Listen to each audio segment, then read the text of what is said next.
ಬೆಂಗಳೂರಲ್ಲಿ ತುಂಬಾ ಕಡೆ ಓಡಾಡಬೇಕಾದ್ರೆ ಅದು KR ಸರ್ಕಲ್ ಆಗಿರಲಿ, MG ರೋಡ್, ಬ್ರಿಗೇಡ್ ರೋಡ್ ಆಗಿರಲಿ, ಒಂದು ದೊಡ್ಡ ಮಟ್ಟದಲ್ಲಿ ಲೈನ್ ಕಾಣುತ್ತೆ. ಮಧ್ಯೆ ಒಂದು heart symbol, I love Bengaluru. ಅದ್ರ ಮುಂದೆ ನಿಂತು ಸೆಲ್ಫಿ ತಗೋತೀವಿ, ಫೋಟೋ ತೆಗೆಸ್ಕೊಂಡು ಹಾಕ್ತೀವಿ. ಈ ಊರಿನಲ್ಲಿ ಇರೋದಕ್ಕೆ ನಮಗೆ ಬಹಳ ಪ್ರೀತಿ ಇದೆ, ಖುಷಿ ಇದೆ ಅಂತ ಹೆಮ್ಮೆಯಿಂದ ಮಾತಾಡ್ಕೋತೀವಿ. ದೇಶದ 5ನೇ ಅತಿ ದೊಡ್ಡ ನಗರ ಈ ಬೆಂಗಳೂರು. ದೇಶದಲ್ಲಿ ಅತಿ ಹೆಚ್ಚು ಜನಸಂಖ್ಯೆ ಇರುವಂತಹ ಸಾಲಿನಲ್ಲಿ 3ನೇ ಅತಿ ದೊಡ್ಡ ನಗರ ಈ ಬೆಂಗಳೂರು.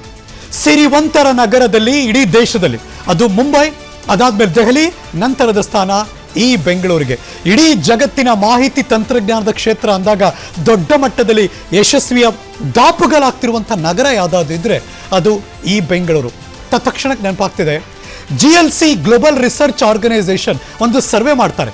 ಇಡೀ ಪ್ರಪಂಚದಲ್ಲಿ ಅದು ಶಿಕ್ಷಣ ಕ್ಷೇತ್ರ, ಮೂಲಭೂತ ಸೌಕರ್ಯ ಕ್ಷೇತ್ರ, ಜನಸಂಖ್ಯೆಯನ್ನು ನಿಭಾಯಿಸುವ ನಿಟ್ಟಿನಲ್ಲಿ ಮತ್ತು ದೇಶದ ಪ್ರಗತಿಗೆ ಆ ಸಿಟಿ ಕೊಡ್ತಿರುವಂಥ ಕಾಣಿಕೆಗಳು, ಈ ಮಾನದಂಡಗಳು ಇಟ್ಕೊಂಡು ಇಡೀ ಪ್ರಪಂಚದಲ್ಲೇ ಟಾಪ್ 10 ಸಿಟೀಸ್ಗಳನ್ನ ಲಿಸ್ಟ್ ಔಟ್ ಮಾಡ್ತಾರೆ. ಆ ಟಾಪ್ 10 ಸಿಟಿಗಳಲ್ಲಿ ಇಡೀ ದೇಶದಲ್ಲಿ ಅಂದರೆ ಭಾರತದಲ್ಲಿ ಕಂಡು ಬರೋದು 2 ಸಿಟಿ. ಮೊದಲನೇ ಸ್ಥಾನ ಮತ್ತು 5ನೇ ಸ್ಥಾನದಲ್ಲಿ. ಮೊದಲನೇ ಸ್ಥಾನದಲ್ಲಿರೋದು ನಮ್ಮ ಬೆಂಗಳೂರು. ಇಷ್ಟೆಲ್ಲ ಹೆಮ್ಮೆಯ ವಿಚಾರಗಳನ್ನು ಬೆಂಗಳೂರು ಇಟ್ಕೊಂಡಿರಬೇಕಾದ್ರೆ ಈ ಬೆಂಗಳೂರಿನಲ್ಲಿ ವಾಸ ಮಾಡೋಕ್ಕೆ, ಈ ಬೆಂಗಳೂರಿನಲ್ಲಿ ಇರೋದಕ್ಕೆ ಖುಷಿ ಪಡೋ ನಮ್ಮ ಜನರಿಗೆ ಇತ್ತೀಚೆಗೆ ಆಗ್ತಿರುವಂಥ ಹಲವಾರು ಬೆಳವಣಿಗೆಗಳು ಒಂದು ದೊಡ್ಡ ಮಟ್ಟದಲ್ಲಿ ಆತಂಕವನ್ನು ಉಂಟು ಮಾಡ್ತಾ ಇದೆ. ಹಾಗಾದರೆ ಬೆಂಗಳೂರು ಎಷ್ಟು ಸೇಫ್?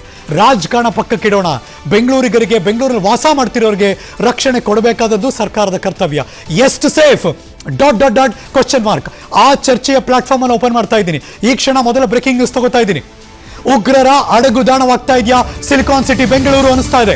ಏಕೆಂದ್ರೆ ಒಂದು ಕಡೆ ವಿಧಾನಸೌಧದಲ್ಲಿ ಪಾಕ್ ಪರ ಘೋಷಣೆ ಕೂಗ್ತಾರೆ, ಮತ್ತೊಂದು ಕಡೆ the Rameshwaram cafe bomb blast ಆಗುತ್ತೆ.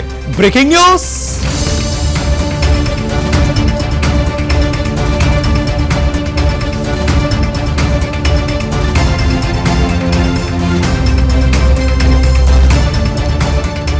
ಒಂದು ಕಡೆ ವಿಧಾನಸೌಧದಲ್ಲಿ ಪಾಕ್ ಪರ ಘೋಷಣೆ ಕೂಗ್ತಾರೆ, ಮತ್ತೊಂದು ಕಡೆ the Rameshwaram cafe bomb blast ಆಗುತ್ತೆ.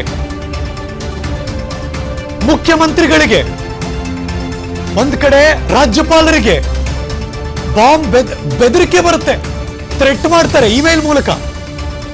ಪ್ರತಿ ಕ್ಷಣ, ಪ್ರತಿ ಹೆಜ್ಜೆಯಲ್ಲೂ ಕೂಡ ಆತಂಕ, ಭಯದಿಂದಲೇ ಓಡಾಡಬೇಕು. ನಮ್ಮ ಬೆಂಗಳೂರಿನಲ್ಲಿ ಹಾಗಾದ್ರೆ ಏನಾಗ್ತಾ ಇದೆ? ನಾವು ಎಷ್ಟು ಸೇಫ್ ಆಗಿದ್ದೀವಿ? ಅದು ಈಗಿರುವಂತಹ ದೊಡ್ಡ ಪ್ರಶ್ನೆ. ಬರ್ತಾ ಇರುವಂತಹ ಮಗದೊಂದು ಬ್ರೇಕಿಂಗ್ ನ್ಯೂಸ್.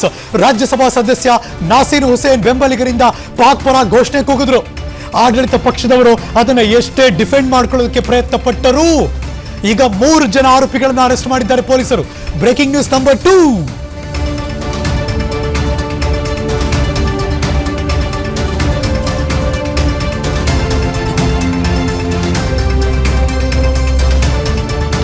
FSL ವರದಿ, ಸಾಂದರ್ಭಿಕ ಸಾಕ್ಷ್ಯಗಳು ಇದನ್ನು ಒಳಗೊಂಡು 3 ಜನರನ್ನು ಅರೆಸ್ಟ್ ಮಾಡಿದ್ದಾರೆ ಪೊಲೀಸರು. ದೆಹಲಿ, ಹಾವೇರಿ ಮತ್ತು ಬೆಂಗಳೂರು ಮೂಲದ 3 ಜನರನ್ನ, ಆ ಆರೋಪಿಗಳನ್ನು ಅರೆಸ್ಟ್ ಮಾಡಿದ್ದಾರೆ ಪೊಲೀಸರು. 1 ವಾರದ ನಂತರ 3ರನ್ನ ಅರೆಸ್ಟ್ ಮಾಡಿದ್ರು. ಈ ಬಗ್ಗೆ ಸೂಪರ್ ಎಕ್ಸ್ಕ್ಲೂಸಿವ್ ಸುದ್ದಿಯನ್ನ ಮಾರ್ಚ್ 1ನೇ ತಾರೀಕು ರಾತ್ರಿ ನಿಮ್ಮ ವಿಸ್ತಾರ ನ್ಯೂಸ್ ಪ್ರಸಾರ ಮಾಡಿದ್ದು. FSL ಖಾಸಗಿ ರಿಪೋರ್ಟ್ ಡಾಕ್ಟರ್ ಪಣೀಂದ್ರ ಅವತ್ತೇ ಲೈವ್ ಬಂದು ವಿಸ್ತಾರ ನ್ಯೂಸ್ ಕೇಳಿದ್ರು. ನಾನಾಗಲೇ ಚೆಕ್ ಮಾಡಾಯ್ತು. ನಮ್ಮ FSL ರಿಪೋರ್ಟ್ ಪ್ರಕಾರ ಹೌದು, ನಿಜ, ಪಾಕ್ ಪರವಾಗಿ ಘೋಷಣೆಯನ್ನು ಕೂಗಿದ್ದಾರೆ, ಇದು ನಿಜ ಅಂತ ಅವತ್ತೇ ಹೇಳ್ಬಿಟ್ರು. ಅದಾದ ನಂತರದಲ್ಲಿ ಸರ್ಕಾರ ಮೌನಕ್ಕೆ ಶರಣಾಗಿತ್ತು.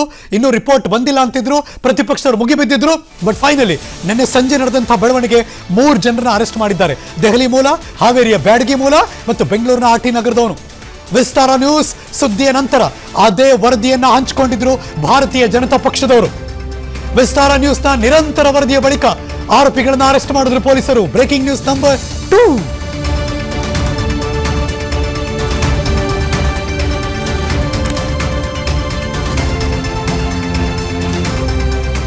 ವಿಶ್ವದ ಅತ್ಯಂತ ಕ್ರಿಯಾಶೀಲ ನಗರ, ಅದರ ಅಗ್ರಸ್ಥಾನದಲ್ಲಿರುವಂತಹ ನಮ್ಮ ಬೆಂಗಳೂರು. ಆ ಬೆಂಗಳೂರು ಇತ್ತೀಚೆಗೆ ಆಗಿರುವ ಬೆಳವಣಿಗೆಯಿಂದ ಎಷ್ಟು ಸೇಫ್ ಅನ್ನೋ ಕ್ವಶನ್ ಮಾರ್ಕ್ ಆಡ್ತಾ ಇದೆ. ಮಾರ್ಚ್ 1ನೇ ತಾರೀಕು ದಿ ರಾಮೇಶ್ವರಂ ಕೆಫೆ ಬ್ಲಾಸ್ಟ್ ಆಯಿತು. ಅಲ್ಲಿ ಒಳಗಡೆ ಕರ್ನಾಟಕ ಬೆಂಗಳೂರಿಗರು ಒಂದು ಕ್ಷಣ ಶೇಕ್ ಆದ್ರು.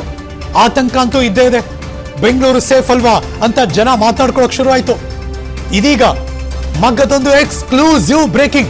ಇವತ್ತು ಮುಂಜಾನೆ ನಿಮ್ಮ ವಿಸ್ತಾರ ನ್ಯೂಸ್ ಬ್ರೇಕ್ ಮಾಡಿದ್ದು ಬ್ರೇಕಿಂಗ್ ಬುಲೆಟಿನ್ ಶೋನಲ್ಲಿ ಪ್ರಧಾನಮಂತ್ರಿಗಳಿಗೆ, ಮುಖ್ಯಮಂತ್ರಿಗಳಿಗೆ, ಘನತೆವೆತ್ತ ರಾಜ್ಯಪಾಲರಿಗೆ, his excellency governor of Karnataka ಅವರನ್ನು ಒಳಗೊಂಡು 8 ಜನ VVIPಗಳಿಗೆ ಒಂದು ಇಮೇಲ್ ಬರುತ್ತೆ.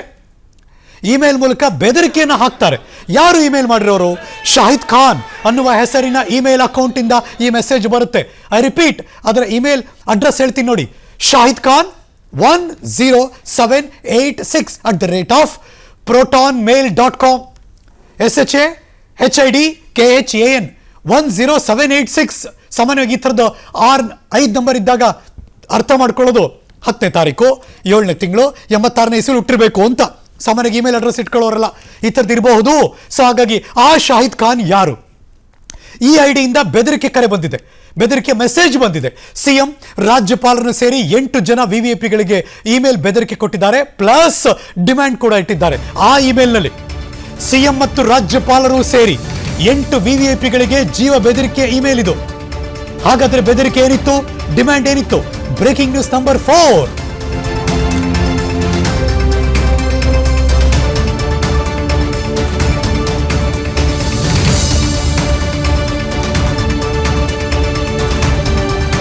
ರಾಜ್ಯಪಾಲರಿಗೆ, ಮುಖ್ಯಮಂತ್ರಿಗಳಿಗೆ 8 ಜನ VVIPಗಳಿಗೆ ಇಮೇಲ್ ಮೂಲಕ ಜೀವ ಬೆದರಿಕೆಯನ್ನು ಹೊಡ್ತಾರೆ. ಅವರು ಡಿಮ್ಯಾಂಡ್ ಕೂಡ ಇಟ್ಟಿದ್ದಾರೆ. $2.5 ಮಿಲಿಯನ್ ದುಡ್ಡು ಕೊಡಬೇಕು. ಇಂಟು ಕನ್ವರ್ಟ್ ಮಾಡಿದ್ರೆ 20 ಕೋಟಿ 73 ಲಕ್ಷ ದುಡ್ಡು ಕೇಳಿದ್ದಾರೆ. $2.5 ಮಿಲಿಯನ್ ದುಡ್ಡಿಗೆ ದುಷ್ಕರ್ಮಿಗಳು ಡಿಮ್ಯಾಂಡ್ ಇಟ್ಟಿದ್ದಾರೆ. ಸುಮ್ಮನೆ ಯಾರೋ ಕಿಡಿಗೇಡಿ ಬಿಡ್ರಿ ಅಂತ ಹೇಳೋಕ್ ಸಾಧ್ಯ ಇಲ್ಲ. ಬಿಕಾಸ್ ಇತ್ತೀಚೆಗಾಗಿರುವ ಈ ಬೆಳವಣಿಗೆಗಳು ಸುಮ್ಮನೆ ಕೂರೋಕ್ ಬಿಡಲ್ಲ. ಗೃಹ ಇಲಾಖೆ, ಆಂತರಿಕ ಭದ್ರತೆ ಎಲ್ಲರೂ ಕೂಡ ಮೈಯೆಲ್ಲ ಕಣ್ಣಾಗಬೇಕು ಅಂತಾರಲ್ಲ, ಆ ತರಹ ಕೆಲಸ ಮಾಡಲೇಬೇಕು. ಸರ್ಕಾರ ಎಚ್ಚೆತ್ತುಕೊಳ್ಳೇಬೇಕು. ಹಣ ಕೊಡಲಿಲ್ಲ ಅಂದರೆ ಬೆಂಗಳೂರಿನ ಎಲ್ಲ ಕಡೆ ಸ್ಫೋಟ ಮಾಡ್ತೀವಿ, ಬ್ಲಾಸ್ಟ್ ಮಾಡ್ತೀವಿ, ಕೇಳಿದಷ್ಟು ಹಣ ಕೊಡಿ, ಇಲ್ಲದೆ ಹೋದರೆ ರಾಜ್ಯಾದ್ಯಂತ ವಿಧ್ವಂಸಕ ಕೃತ್ಯವನ್ನು ಮಾಡ್ತೀವಿ. ಶಾಲಾ ಕಾಲೇಜುಗಳು, ಮಾಲ್ಗಳು, ಆಸ್ಪತ್ರೆಗಳು, ದೇವಸ್ಥಾನಗಳು, ಬಸ್ ಸ್ಟ್ಯಾಂಡು ಎಲ್ಲ ಕಡೆ ಸ್ಫೋಟ ಮಾಡ್ತೀವಿ ಅಂತ ಬೆದರಿಕೆಯ ಇಮೇಲನ್ನು ಕಳಿಸ್ಕೊಟ್ಟಿದ್ದಾರೆ. ಶಾಹಿದ್ ಖಾನ್ 10786@protonmail.com ಈ ಇಮೇಲ್ ಇಂದ ಬಂದಿರುವಂತಹ ಬೆದರಿಕೆಯ ಇಮೇಲ್, ಥ್ರೆಟನಿಂಗ್ ಇದು. ನಿನ್ನೆ ಮಧ್ಯಾಹ್ನ ಸರಿಸುಮಾರು 12:45ಕ್ಕೆ ಬಂದಿರುವ ಒಂದು ಇಮೇಲ್ ಇದು. ಅದು ಸಿಎಂ ಮತ್ತು ಗವರ್ನರ್ ಮತ್ತು 8 ಜನ VVIPಗಳಿಗೆ ಒಂದು ಕಡೆ ಬ್ಲಾಸ್ಟ್ ಆಗುತ್ತೆ, ಇನ್ನೊಂದು ಕಡೆ ಇಮೇಲ್ ಕಳಿಸ್ಕೊಡ್ತಾರೆ, ಮತ್ತೊಂದು ಕಡೆ ವಿಧಾನಸೌಧದ ಒಳಗಡೆ ಅವತ್ತು ಎಲೆಕ್ಷನ್ ಆದಾಗ ರಾಜ್ಯಸಭೆಗೆ ಗೆದ್ದ ಮೇಲೆ ಆ ಖುಷಿಯ ಸಂದರ್ಭದಲ್ಲಿ ಇನ್ಯಾರು ಪಾಕ್ ಪರ ಘೋಷಣೆ ಕೂಗ್ತಾರೆ. ನಾವು ಎಲ್ಲಿದ್ದೀವಿ? ಹಾಗಿದ್ರೆ ನಮ್ಮನ್ನಾಳುವ ಸರ್ಕಾರ ಹೇಗೆ ನಡ್ಕೋತಾ ಇದೆ, ಅವ್ರು ಹೇಗೆ ನಡ್ಕೋಬೇಕಾಗಿತ್ತು? ಮೀನ್ ವೈಲ್ ಡಿಫೆಂಡ್ ಮಾಡ್ಕೊಂಡಂಥ ಬೇರೆ ಬೇರೆ ಇಲಾಖೆ ಸಚಿವರಿದ್ದಾರಲ್ಲ, ಅವರೆಲ್ಲ ಏನು ಮಾತಾಡಿದ್ರು, ಈಗಾಗಿರೋ ಬೆಳವಣಿಗೆ ಏನು? ಇದೆಲ್ಲವೂ ಕೂಡ ದೊಡ್ಡ ಮಟ್ಟದಲ್ಲಿ ಒಂದು ಕ್ವಶನ್ ಕಾಡ್ತಿರೋದು, ಬೆಂಗಳೂರು ಎಷ್ಟು ಸೇಫ್ ಅಂತ. ಅನುಕ್ಷಣದ ಸುದ್ದಿಗಳಿಗಾಗಿ ವಿಸ್ತಾರ ನ್ಯೂಸ್ ಯೂಟ್ಯೂಬ್ ಚಾನೆಲ್ ಸಬ್ಸ್ಕ್ರೈಬ್ ಮಾಡಿ. ಹೊಸ ಸುದ್ದಿಗಳ ನೋಟಿಫಿಕೇಶನ್ಗಾಗಿ ಬೆಲ್ ಐಕಾನ್ ಕ್ಲಿಕ್ ಮಾಡಿ. ಲೇಟೆಸ್ಟ್ ಅಪ್ಡೇಟ್ಸ್ಗಾಗಿ www.vistaranews.com ವೆಬ್ಸೈಟ್ಗೆ ವಿಸಿಟ್ ಮಾಡಿ. ಅಂಗೈಯಲ್ಲೇ ಜಗತ್ತಿನ ಸುದ್ದಿ ತಿಳಿಯಲು ವಿಸ್ತಾರ ನ್ಯೂಸ್ ಕನ್ನಡ ಆಪ್ ಡೌನ್ಲೋಡ್ ಮಾಡಿ.